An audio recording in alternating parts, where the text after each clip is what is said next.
喺99年朗拿度嘅傷患令到佢唞咗5個月。喺2000年嘅4月，意大利杯決賽拉素贏國際米蘭2-1嘅賽事，58分鐘後被入替，上場只係6分鐘，朗拿度自己帶波嘅期間突然間倒地。據當時身處現場嘅球迷表示，朗拿度嘅痛苦叫聲係震盪成個球場。第一時間跑去睇朗拿度嘅係佢嘅舊隊友斯蒙尼，即時呼喚場外嘅醫療救援。好多畫面都睇到雙方球員圍住關心佢嘅傷勢。喺整個過程，斯蒙尼更加一直陪住朗拿度，直至擔架抬出場。呢個畫面除咗睇到朗拿度喺球圈嘅人員，睇到更多嘅係所有球員對朗拿度嘅尊敬。作為傳媒，更加清楚知道朗拿度嘅傷勢比賽事更加受大眾關注。鏡頭係直接捕捉到佢完全離場為止。朗拿度嘅物理治療師講返，佢個膝頭嘅骨係徹底爆裂，卡咗喺大腿中間，係佢一生之中見過最嚴重嘅傷勢，甚至連佢嘅醫生都懷疑當時只有23歲嘅朗拿度仲可唔可以繼續踢波。呢一次嘅嚴重受傷令到朗拿度休息咗17個月。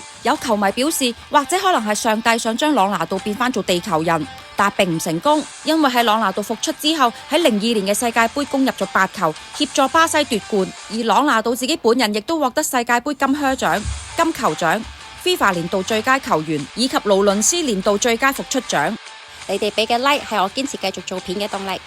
條片落足心機做㗎，麻煩幫忙點讚同埋分享。